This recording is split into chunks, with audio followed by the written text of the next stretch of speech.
Noche con el doctor Tarquino Orellana. Usted es candidato a la alcaldía de Cuenca por la lista 51, Movimiento Concertación. Gracias por estar aquí, por aceptar nuestra invitación. Vamos a comenzar con la primera pregunta. En su propuesta de campaña aparece inclusión e igualdad.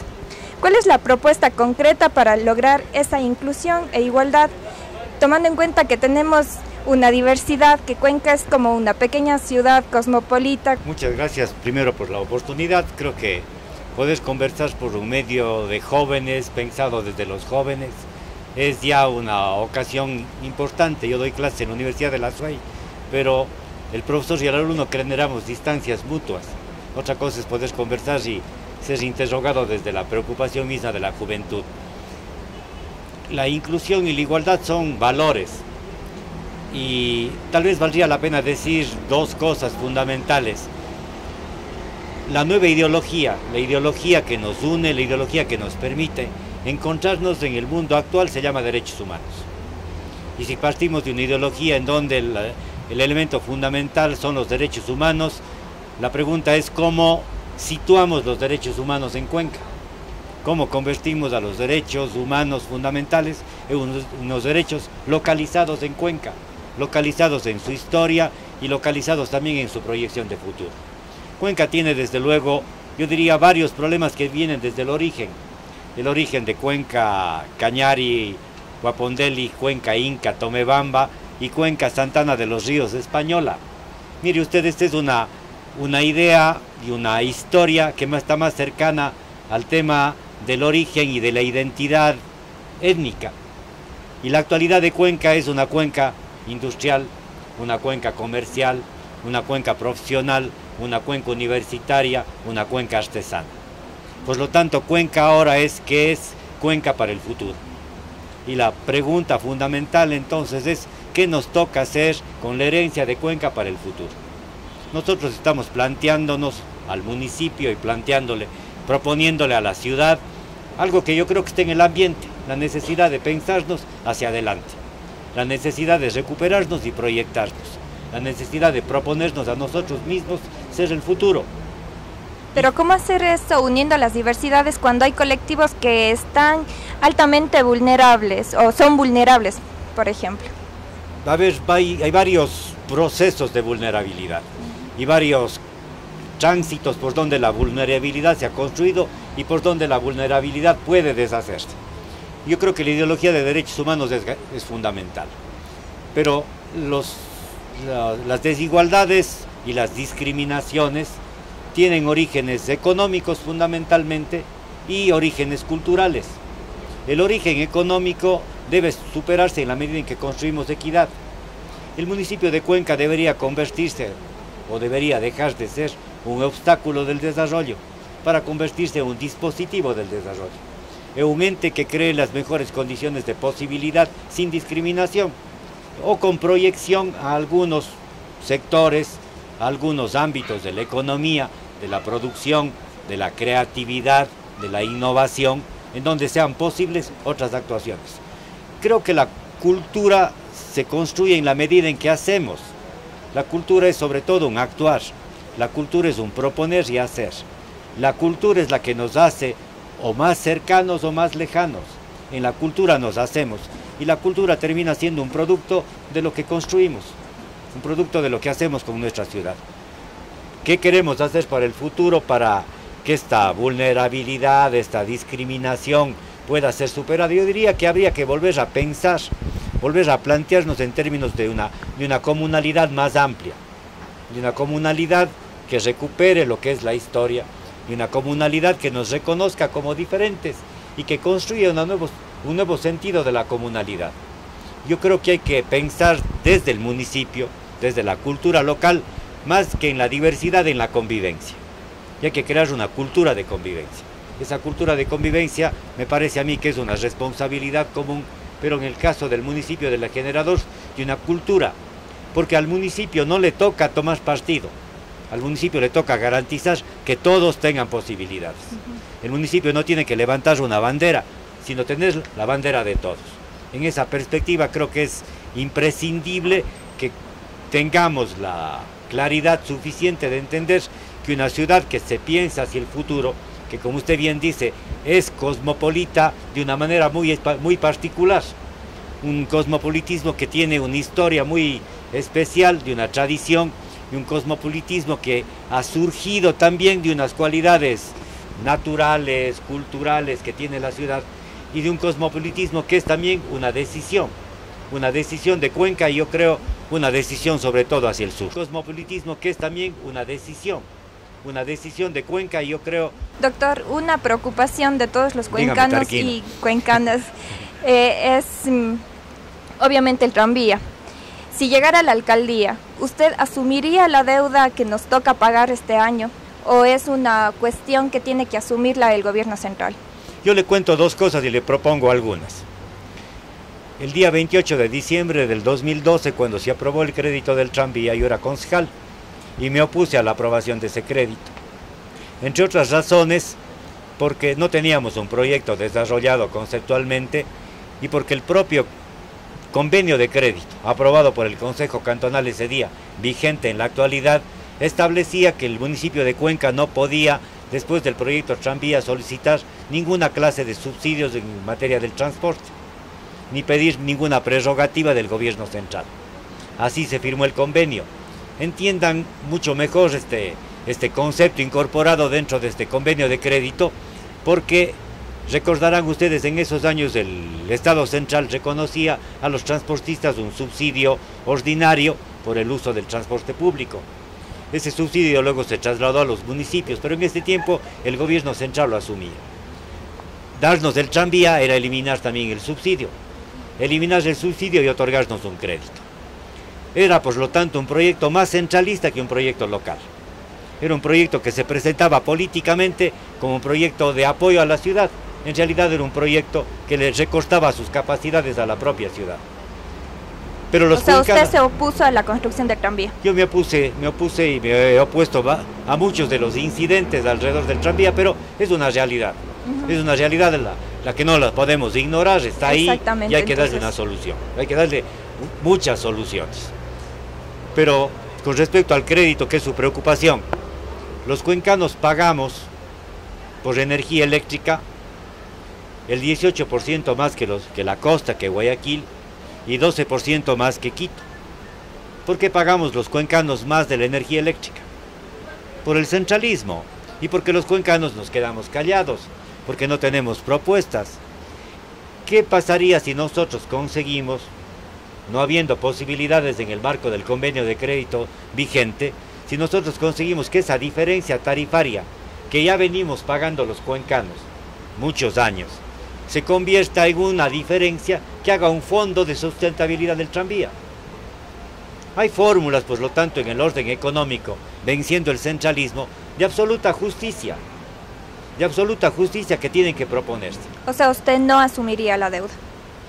Yo creo que la deuda está, no es un tema de mera voluntad. Yo creo que es un tema de respuesta adecuada. Y el tema de respuesta adecuada es poder dar una salida. Y el darle una salida... Sin embargo, la deuda la tenemos que pagar este año. Inevitablemente. Yo creo que lo otro es falso. Yo creo que no hay cómo construir la historia con falsedades. Y no hay cómo decir no vamos a pagar. Porque la ciudad además necesita inversiones. La ciudad necesita demostrar que es un socio activo del desarrollo. Que la ciudad es un lugar de credibilidad. La ciudad no puede traicionarse a sí misma. ¿Cuánto costaría el pasaje del tranvía? Un pasaje. El pasaje del tranvía tiene que ser el mismo del transporte público. 30 centavos. Porque el sistema integrado de transporte obliga a que la tarifa sea única. Porque si hacemos una doble tarifa no tenemos sistema integrado. Creo que la decisión tarifaria es una decisión del sistema. Pero creo que es una condición del sistema una tarifa única. ¿Se mantendría entonces en los 30 centavos?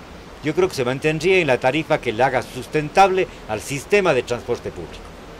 Y creo que eso es un tema que necesita ser estudiado más profusamente a sabiendas, y me parece que este es el problema principal que vale la pena discutir, a sabiendas que el tranvía tiene deficiencias de sustentabilidad y que estas deficiencias de sustentabilidad tienen que ser corregidas. Tarquino, hay un tema que es que ha estado en el centro de la discusión en los últimos meses, incluso años aquí en la ciudad y en la provincia, es el referente a la minería. Hemos escuchado que usted tiene una propuesta bastante clara al respecto, pero ¿cómo hacerla efectiva cuando la alcaldía, la municipalidad de Cuenca, no tiene mayor injerencia legal en eso? Es decir, ya está concesionado, ya empezaron a explotar. ¿Qué puede hacer la alcaldía al respecto? Yo le cuento primero una historia que creo que es importante de reconocerla en la historia de Cuenca. En el año 2010, cuando se presentó el problema, que era concejal del Cantón Cuenca y redacté el primer manifiesto antiminero de Cuenca. Ese manifiesto antiminero, que era una carta dirigida al presidente de la República, el señor alcalde de Cuenca, el doctor Paul Granda, se negó a entregarle al presidente. Algunos de los concejales, una de ellas actualmente candidata a alcalde, tachó su firma de ese manifiesto para que no llegara a conocimiento del presidente. Millares habla usted. Sí, un manifiesto de la ciudad. Yo creo que vale la pena recordar esta historia porque de la minería se ha hecho una retórica. Lo que usted acaba de afirmar respecto de que el municipio de Cuenca ha perdido injerencia y que efectivamente se ha concretado una concesión, es cierto, pero no deja de ser inconstitucional. Es cierto y no deja de ser ilegal. Es cierto, y eso no le priva al municipio de ejercer sus legítimas competencias. Porque las competencias exclusivas del municipio de Cuenca y de todos los municipios del país, por mandato constitucional, es uso, ocupación, control y regulación del suelo.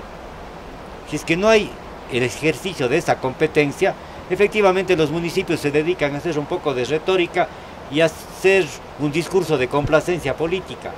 No creo que sea un tema de un discurso de complacencia política, es un tema de ejercicio real de la competencia. Y por lo tanto el municipio debe ejercer su competencia respecto de una actividad localizada en su territorio, que tiene una concesión y que seguramente va a demandarla legalmente, pero el municipio también tiene que demandarla y también tiene que ejercer su propia competencia. ¿Cuál sería exactamente eso? ¿Es cambiar el uso de suelo ahí? El uso de suelo está definido, no es uso minero. El problema del plan de desarrollo y ordenamiento territorial es que ha dejado unas manchas del territorio sin planificación, que ha creado la disponibilidad de una especie de agujeros negros donde puede ocurrir cualquier cosa, y que en nombre de la supuesta coordinación interinstitucional el municipio se allana a lo que ocurre en su territorio. Creo que eso no es dable que los cuencanos toleremos, pero creo que hay un tema que vale la pena plantearlo desde otra perspectiva. Perdón, pero ¿cómo sería efectivo esto entonces? ¿Cómo evitaría la minería en caso de usted ganar la alcaldía? Hay varias acciones que tienen que hacerse de modo concurrente. La estrategia constitucional, la demanda de inconstitucionalidad de la concesión es completamente pertinente. El ejercicio pero difícil de ganar. Que sabe que tengo bastante expectativa de la nueva Corte Constitucional.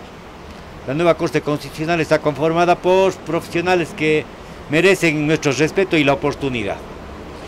También tengo la impresión de que hay otros temas que se han dejado de lado y que, estudiados con mayor proyección jurídica, nos darían unas posibilidades importantes de defensas legales, también de actuaciones municipales directas. ¿Cómo cuáles? El ejercicio de la facultad coactiva y correctiva que tiene el propio municipio respecto de usos no autorizados. Todos los cuencanos, todos los años, pagamos una patente y obtenemos un registro municipal obligatorio. Los registros municipales que no se corresponden con el uso del suelo deben ser sometidos a un proceso de auditoría ambiental. Esa auditoría ambiental la puede ejercer el propio municipio. Y esa auditoría ambiental podría llevarnos a establecer de manera contundente, precisa, directa, sin intermediaciones y sin vacilaciones, sin estas fórmulas de dejemos que los técnicos lo decidan, efectivamente establecer lo que creo que para todos es obvio, que son áreas no susceptibles de un proceso de explotación por el riesgo que supone. A ver, ahí en esas opciones hay dos que no le corresponden a la municipalidad, que podría impulsarles, o el tema legal, el tema constitucional. En un tribunal constitucional en que hay representantes, gente que ha estado en partidos que tradicionalmente apoyan este tipo de empresas o de explotación minera. Lo legal es incierto, lo constitucional es incierto y lo municipal, esa acción que usted pretende o que propone, tal vez se vería chocando con la posibilidad legal o con el hecho cierto de que ya hay la concesión. Es de verdad, y el tema de la concesión merece ser impugnado. No le digo que sea un camino sencillo, no le digo que no merezca la oportunidad de un estudio y de una estrategia que tenga varias acciones concurrentes. La más importante, la que tenemos que tener colectivamente los ciudadanos. ¿Por qué nos oponemos a la minería? No por una decisión o una visión romántica de la ciudad y de la protección del páramo. Creo que lo más importante es entender que la minería es una actividad económica no sustentable, que es depredadora por naturaleza y que esa condición le hace inaceptable para el futuro de Cuenca. Porque el futuro de Cuenca tiene que ser un futuro correspondiente a su cualidad natural. El futuro de Cuenca tiene que ser correspondiente a su cualidad histórica. El futuro de Cuenca tiene que ser coherente con lo que podemos hacer y con lo que sabemos hacer. Porque el futuro de Cuenca no es de la empresa minera, ni el futuro de Cuenca es cuánto nos llega de regalías. El futuro de Cuenca es cuánto producimos. Por eso la propuesta y la apuesta es desarrollo. La propuesta y la apuesta es, por lo tanto, generar alternativas económicas. Termino con una cosa que me parece muy importante respecto de su pregunta. Si queremos conservar el páramo, si queremos hacer que el Cajas sea realmente protegido, tenemos otra alternativa que está descuidada. El sistema del Parque Nacional del Cajas está concebido como un parque nacional. Ese parque nacional está reducido a una superficie que el Estado la ha reconocido de ese modo, sin que económicamente en recursos haya habido ninguna transferencia al municipio de Cuenca. Pero adicionalmente, nada le priva al municipio de Cuenca de extender esa área, de crear una zona de protección. Esta es una facultad exclusiva del municipio. Y esa facultad, que es normativa, debe establecer un proceso de remediación y de salida de las actividades contrarias a la sostenibilidad del ecosistema. Hay fórmulas, hay muchas fórmulas, tal vez la mejor, la más importante, lo que los cuencanos queramos, pero queramos de manera consistente. Y la idea que se me escapaba de decirle, la protección, que es fundamental, supone un reconocimiento de alternativas económicas a las zonas que protegen el páramo y a las áreas que están vinculadas con la actividad del páramo, porque si no tienen respuestas económicas, si no hay minería extractiva de estas grandes empresas, puede localizarse una minería artesanal igual o de mayor o peor. O puede localizarse o ampliarse la frontera agrícola, que también es un problema que no debemos tolerar. Muy bien. Frontera agrícola, que también es un problema que no debemos. Coméntenos, ¿usted utiliza tal vez el bus para movilizarse en la ciudad? Muy rara vez, pero tengo mi tarjeta. Ah, pudo cambiar la tarjeta Movilízate. ¿Qué valor tiene la tarjeta Movilízate? Este valor le cargué en $5, sí. Recargó en $5, pero la tarjeta tiene un valor de adquisición. ¿Conoce el costo? No recuerdo, la verdad.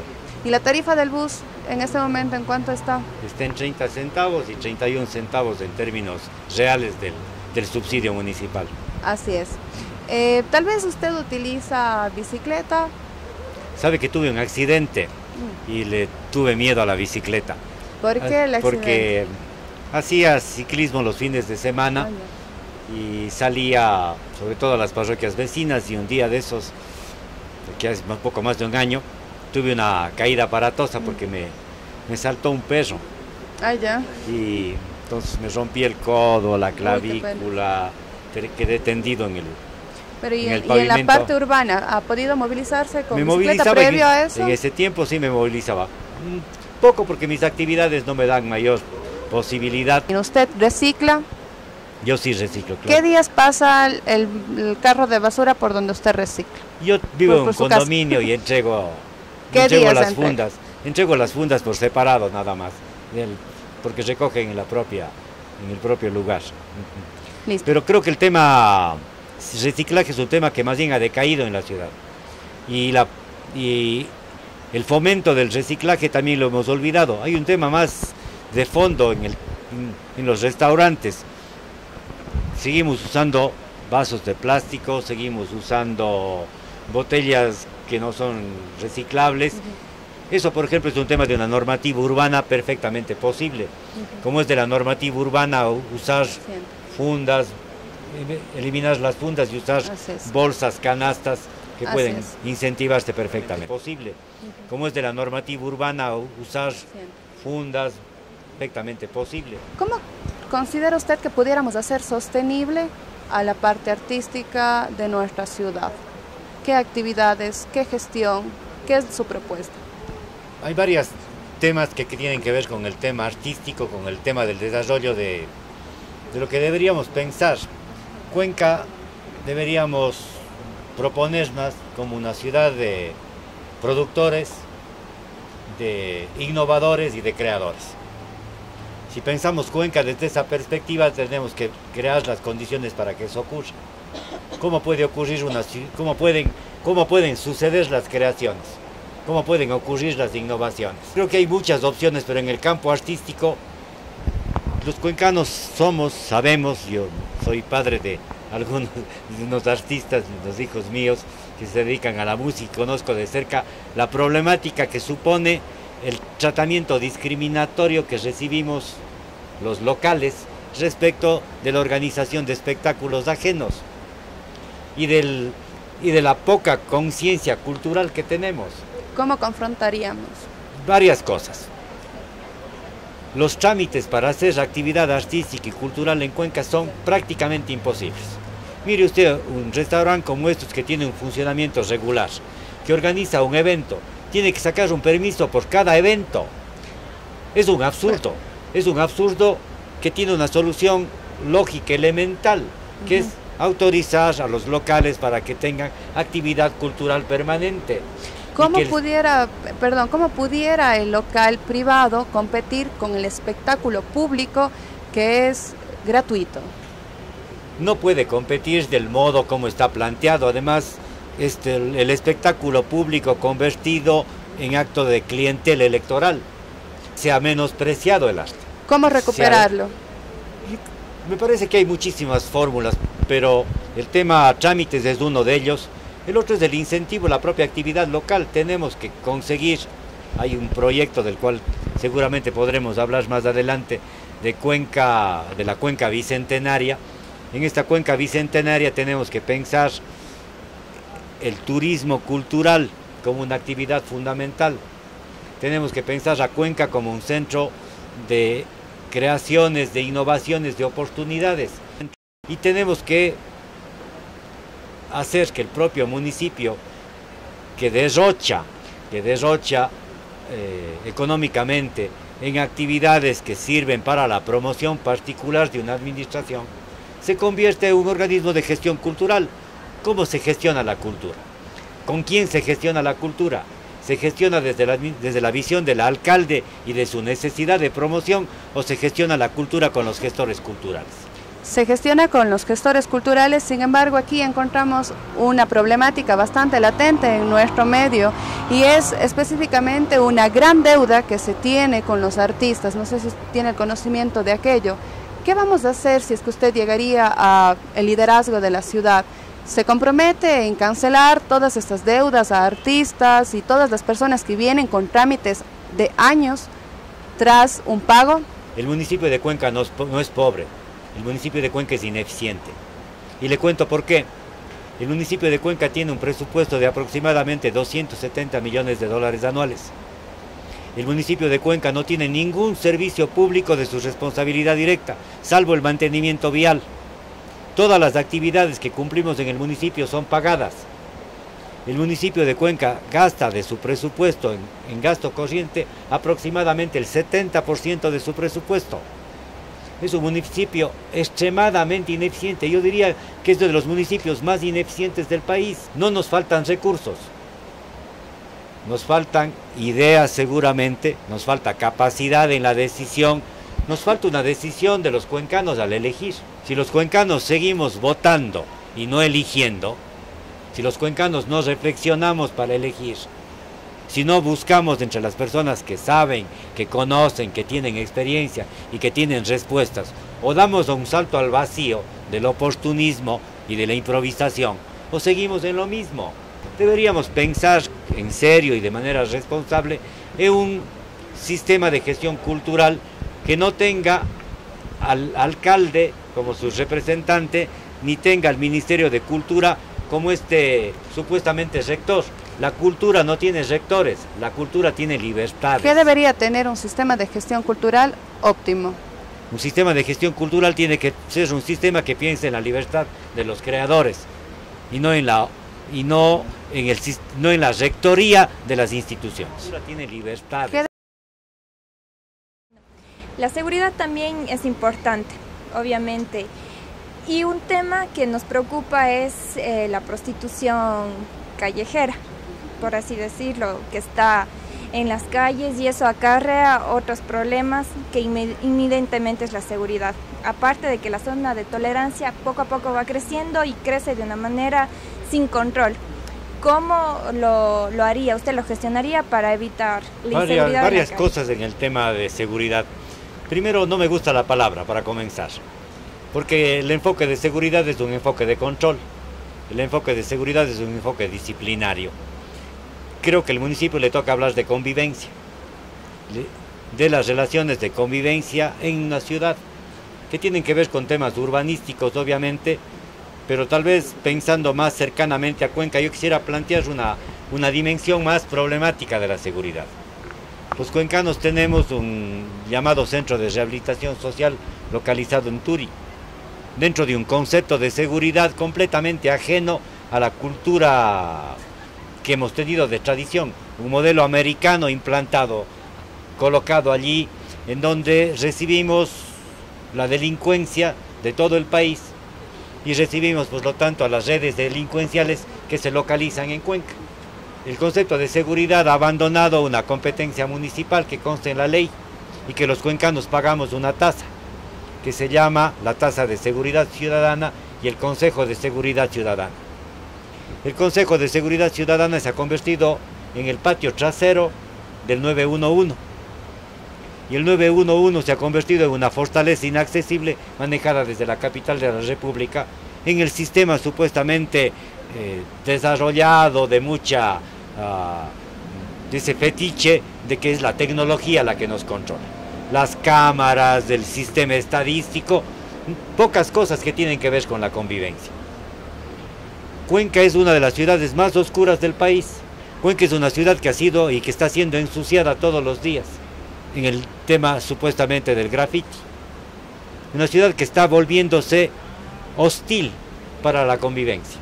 Bueno, pero el graffiti no necesariamente es sinónimo de inseguridad. No necesariamente. Pero pero sí, por ejemplo, en este punto que le hice la pregunta, la prostitución y todo lo que conlleva, que está abiertamente en las calles. Definitivamente hay unas diagonales de problemas en Cuenca. Si nosotros trazamos una diagonal entre la feria libre y el terminal terrestre, vamos a poder transitar por un área de mucha inseguridad y que fomente inseguridad.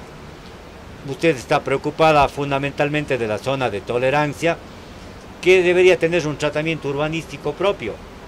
Hay que reconocer que la zona de tolerancia estuvo antes de ser habitada, que eso eran las extremidades de Cuenca, y que esas extremidades de Cuenca luego fueron llenándose. Yo no he visto que la zona de tolerancia haya crecido. Lo que no he visto es que el municipio tenga respuestas para esa zona.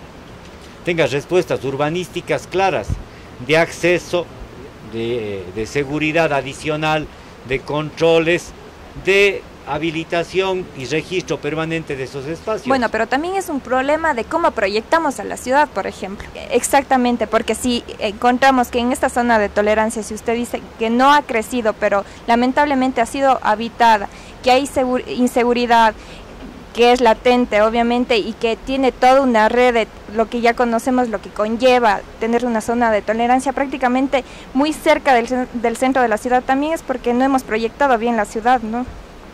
Yo no creo que sea que no hayamos proyectado bien la ciudad, seguramente tiene que ver con eso. La ciudad llegó después, y la ciudad no se preparó para los cambios, evidentemente. Definitivamente no pueden eliminarse estas zonas. Estas zonas tienen que ser mantenidas dentro de un espíritu y un concepto claro respecto de cuál es la realidad social que ahí habita. Una realidad social que no se elimina por decreto y que tampoco se elimina con persecución. Es un tema social, es un tema económico y es un tema cultural. ¿Cómo lo vamos a tratar? El municipio tendrá que tratarlo desde la perspectiva urbanística, tendrá que tratarlo también con una perspectiva social de cuál es la realidad de esas personas. Mire, yo creo que tal vez más preocupante que la propia zona de tolerancia localizada en el barrio y en la calle Cumandá es lo que nos pasa alrededor del terminal terrestre. Por ejemplo, sectores de la 9 de octubre. Sectores de la 9 de octubre, donde sin duda alguna no existe ninguna planificación, ninguna visión, ninguna respuesta. Y que es esa marginalización que va creciendo. Una marginalización que no encuentra lugar. Si esa marginalización no encuentra lugar y se toma un lugar, el municipio debe buscar un lugar. Creo que ese es el punto más bien a tratarlo de manera mucho más consistente y seria, porque la idea de la persecución no funciona. Ya. El 68.8% de las mujeres azuayas han experimentado situaciones de violencia de género, según datos del INEC. Esto supera la media nacional. ¿Qué puede hacer el GAD municipal para evitar esto? A ver, el municipio de Cuenca tiene el primer cabildo de mujeres del Ecuador.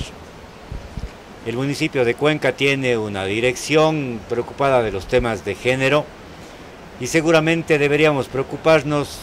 Tiene además un día oficial de reconocimiento de los derechos de las mujeres y una sesión obligatoria donde se otorgan reconocimientos por esas políticas y por esas actividades.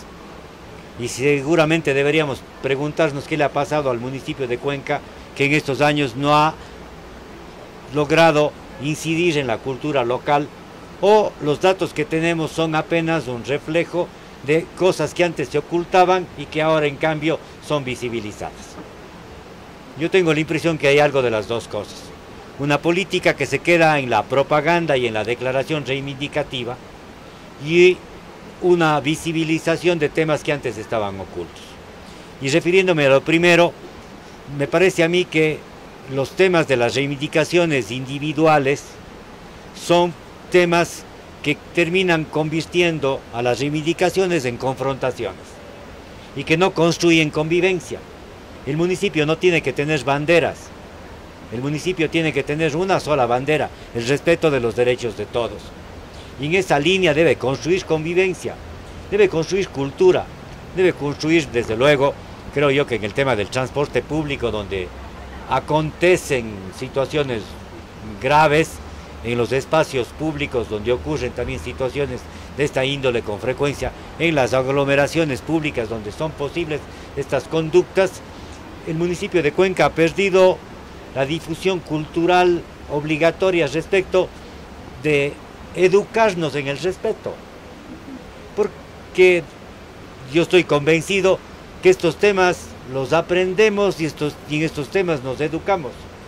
En estos temas necesitamos construir cultura y la cultura se construye desde abajo, se construye desde los niños educan a los adultos. Ojalá pudiéramos construir una especie, diría yo, de una vergüenza colectiva de lo que nos pasa en Cuenca. Una vergüenza colectiva que nos haga reaccionar. Muy bien.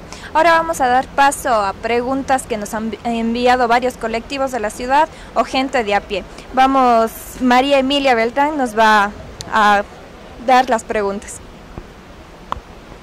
Buenas noches, Tarquino. Esta pregunta es enviada por Gina Tapia. Dice, ¿cuál será su plan de acción para garantizar la protección y los derechos de los animales? Mire, yo creo que el tema de los animales también es un tema que tiene que ver con la cultura. Si tenemos una disponibilidad afectiva con los animales, yo creo que tenemos una disponibilidad afectiva con la vida. Esa cultura también es una cultura que se construye. Tenemos problemas en Cuenca en el relleno sanitario. En el relleno sanitario existen, por falta de control, por falta de una política, unas manadas, unas jaurías de perros que no están siendo controlados y que están reproduciéndose precisamente junto al relleno sanitario. Tenemos una población canina en Cuenca que no tiene una respuesta de la ciudad respecto de unas políticas concretas. Mire, los cuencanos nos pasamos, yo diría más que los cuencanos, los concejales se pasaron discutiendo del tema de la ordenanza de los animales casi 3 años. Y después de la aplicación de esa ordenanza, creo que no tenemos ninguna información consistente de qué es lo que hemos hecho como políticas. Los animales tienen adicionalmente, creo que es un elemento importante, muchas personas dispuestas afectivamente a ser protectores. Y esa disposición creo que deberíamos aprovecharla de manera consistente. No tiene pensado ningún plan de acción. Creo que hay una ordenanza. Esa ordenanza tiene que tener plena aplicación, pero hay planes y hechos que están y descritos, realidades locales que no han tenido respuesta. Esos hechos y esas realidades tienen que tener respuesta que vaya más allá de una situación concreta respecto de qué hacer, porque el qué hacer está ahí. La siguiente pregunta fue enviada por Israel Hidrobo y dice: ¿qué acciones y políticas llevaría a cabo para la comunidad LGBTI en Cuenca? A ver, las acciones y políticas para la comunidad LGBTI. Yo creo que la comunidad LGBTI se representa a sí misma. Le decía hace un momento que el municipio de Cuenca no tiene una bandera, tiene la obligación del respeto de los derechos de todos. ¿Qué política puede tener el municipio diferente de la del respeto? ¿Qué política puede tener diferente de la garantía de los derechos de esas personas? ¿Qué política puede tener diferente de los derechos de todos los ciudadanos? Yo creo que justamente en esta presión por lo singular, en esta expectativa cultural por las particularidades, estamos creando fórmulas culturales negativas para la convivencia. Y los municipios, los organismos públicos no tienen que tener una bandera y una política para un grupo, tienen que tener respuestas de construcción de armonía social. O sea, tampoco tiene un plan de acción dirigido a la protección de estas minorías. No creo que nosotros tenemos que tener como municipio un plan de acción. Las políticas y el ejercicio de los derechos deriva de cada gestión cultural, de cada gestor de su propia realidad. El colectivo LGBTI tiene sus propias reivindicaciones. Esas reivindicaciones deben estar garantizadas como derechos propios, como los derechos de las mujeres, los derechos de los jóvenes, los derechos de los 10 grupos vulnerables que están reconocidos en la Constitución, que son parte del Consejo Cantonal de Derechos y en donde tienen sus propias comisiones de participación. La política de esos grupos no es una política del alcalde, es una política que surge de un entorno cultural que está creado y de una institucionalidad que ya existe. No creo que debamos inventarnos una cosa distinta de la que ya está. El municipio debe crear las condiciones de oportunidad y de facilidad para que esos derechos sean garantizados. De oportunidad. Tarquino, hay un tema que es que se ha agudizado en estos meses, que es la inmigración, sobre todo de venezolanos. ¿Cuál es la acción que propone en caso de ganar la alcaldía para que la situación sea lo más adecuada posible?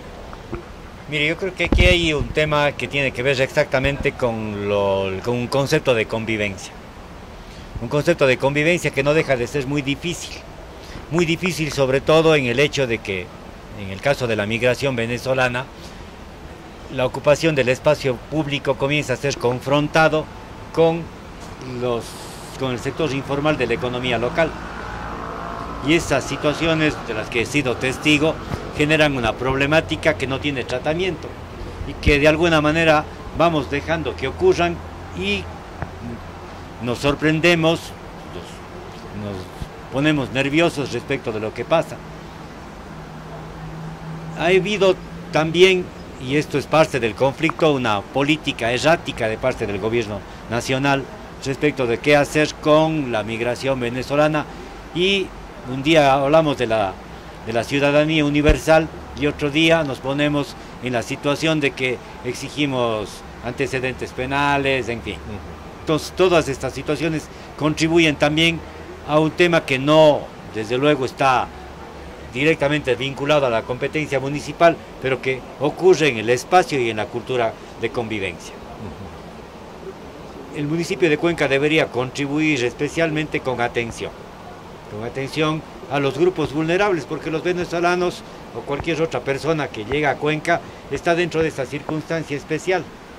Y esa circunstancia especial merecería un tratamiento que también deba tener con relación a los derechos consagrados internacionalmente, la posibilidad de ser tratados como refugiados o la posibilidad de ser tratados como personas que se incorporan a la economía local.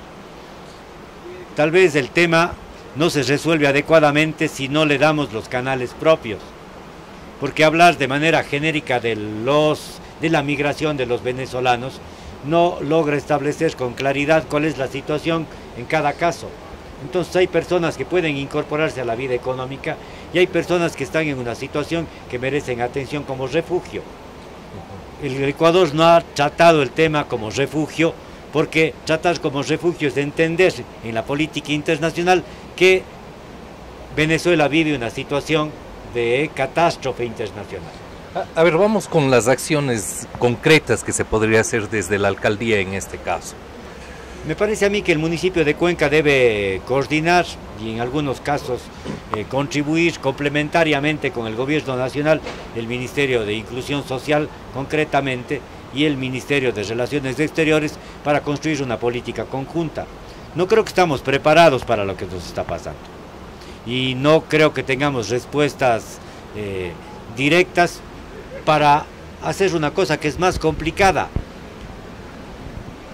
Una ciudad resulta que comienza a ser invadida y los propios dueños de esa ciudad, los que aquí habitamos, nos sentimos en una situación de riesgo y surge la confrontación.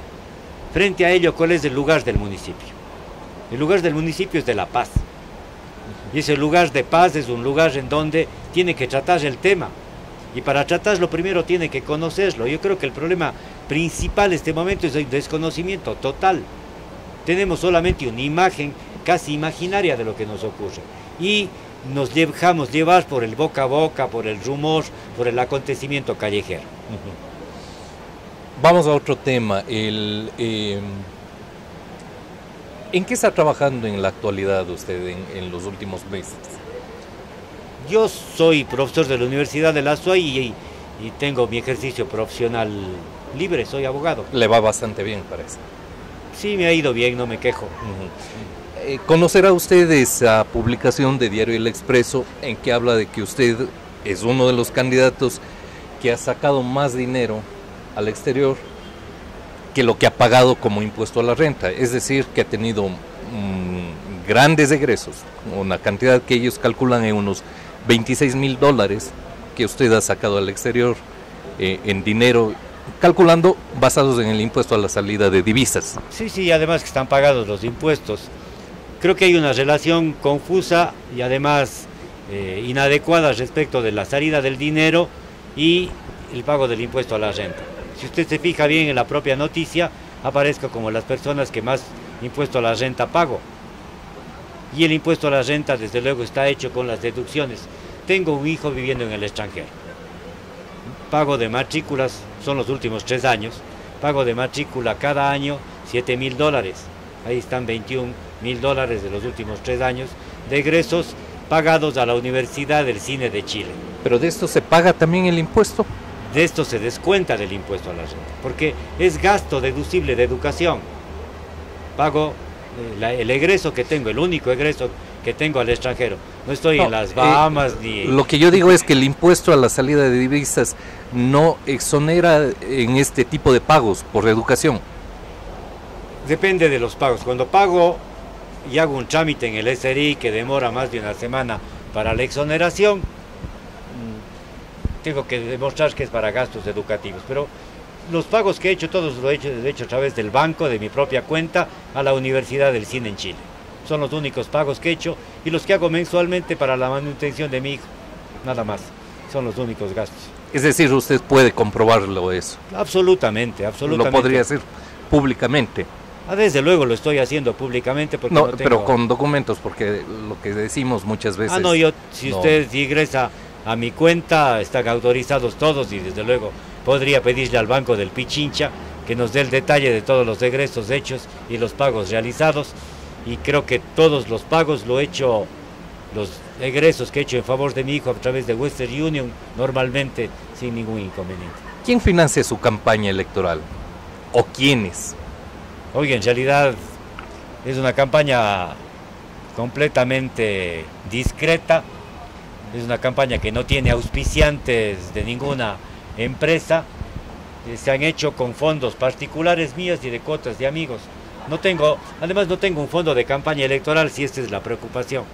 Pero no hay gente que esté dando, nos podría nombrar personas que estén apoyándole, o empresas.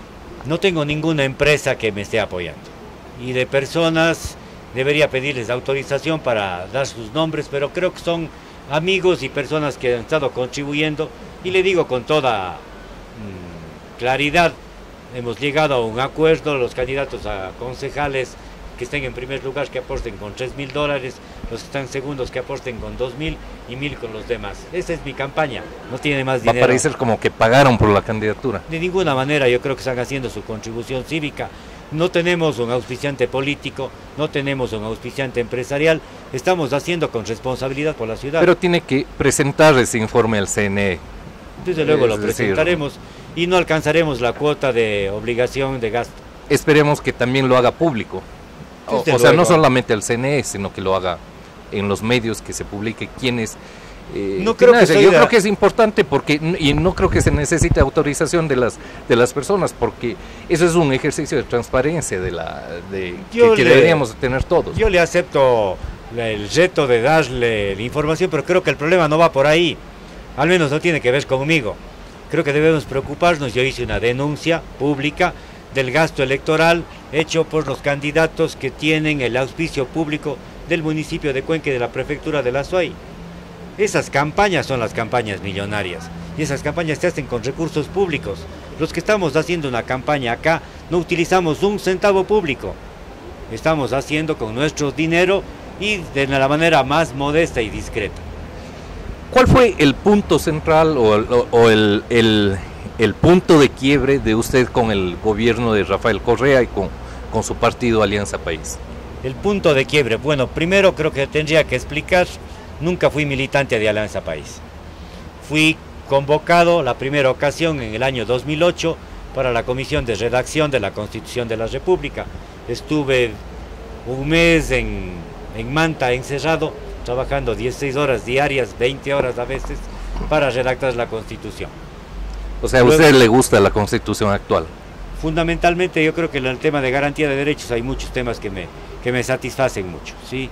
Creo que en el tema garantista hay temas que me complacen en el orden constitucional. Pero hay otros que le dieron más poder al presidente como al gobierno central, que precisamente usted estará en desacuerdo con eso. Absolutamente, y voy a la siguiente parte. Yo, luego de la elección como concejal de Cuenca, que participé primero en unas primarias de parte de una organización que en Cuenca ya ha dejado de existir, se llamaba Nueva Ciudad, que formaba parte del colectivo del movimiento Nuevo País, que era primero un movimiento amplio. Sí, pero se ha reactivado, liderado por Fernando Cordero. En el año 2010 yo me retiré y comencé a hacer un ejercicio crítico público. Si las personas han seguido un poco mi trayectoria, pueden verificar que desde el año 2010 he tenido una posición muy categórica, más bien directa, de todo lo que ha significado el correísmo. Tal vez fui de los primeros que me separé y de los que no he dejado de decir claramente cuál ha sido mi posición. Pero después de ayudarles bastante, en la Constitución, antes cuando fue miembro del Tribunal Constitucional, usted apoyó ese proceso de quitarse de en medio al Congreso. No, para nada. No, yo creo que ahí hay un error histórico. Yo estuve en la sesión última de la Corte, del Tribunal Constitucional, donde se iba a discutir la resolución respecto a la restitución de los diputados. A la restitución de los diputados. ¿Qué es lo que pasó en esa sesión? En esa sesión invadieron la sesión militantes fundamentalmente del MPD y de algunas organizaciones políticas, y esa sesión no ocurrió. Pero usted estaba en contra de restituir a los diputados, es decir, en allanar el paso para que el gobierno de Correa... No, de ninguna manera. Mi posición clara, y fue discutida con los propios vocales de la Corte Constitucional, es que el proceso era nulo, y era nulo y debía ser declarada esa nulidad. Creo que en el orden constitucional estaba claro. Yo era vicepresidente del Tribunal Constitucional en ese tiempo. La sesión a la que usted hace alusión no se verificó. Pero usted me dice que estaba a favor de declarar la nulidad de la resolución para eliminar o para destituir a los diputados. Me parece que era nula la decisión del Tribunal Supremo Electoral. Yo le he dicho públicamente que adolecía de nulidad. No lo podía decir antes de la sesión, porque era vocal del tribunal. Dice aquí que usted ha dicho, presentaron una propuesta de resolución sin que conste en el orden del día y sin notificar a las partes. Reclamé al Tribunal Constitucional que no podía sumarse a decisiones precipitadas e irregulares del tribunal. Sí, pero ¿cómo ocurría la sesión? ¿Cómo ocurría la sesión? La sesión ocurría porque se había conformado una mayoría del tribunal. Desconozco cuál era la resolución. Y no nos convocaron a sesión, se reunieron los miembros vocales del tribunal. Es más, yo estaba en el local en la oficina de la vicepresidencia, y me cuentan que están en sesión. Subo a la sesión, porque me cuentan que están en sesión. Subo a la sesión y reclamo por haberse instalado en sesión sin convocatoria previa. Y le digo al presidente del tribunal que esa sesión es nula, porque no puede tratarse el tema de este modo, que el tribunal debe funcionar públicamente y debería haber convocatoria previa, porque no se trata de curarnos de una ilegalidad cometiendo otras. Pero en ese caso usted, su corazoncito verde era de Alianza País. No, nunca he tenido el corazón verde. Sabe que el tema de la kriptonita siempre me ha tenido preocupado. Muy bien, muchas gracias. Le agradecemos Tarquín Orellana, candidato del Movimiento Concertación. Gracias al equipo que ha estado aquí presente, a quien nos han acompañado en el bar-restaurante Bumba. Este es un proyecto de entrevistas a los candidatos a alcalde a cargo del medio Landariega, con el apoyo del Pentágono de la Universidad de Cuenca.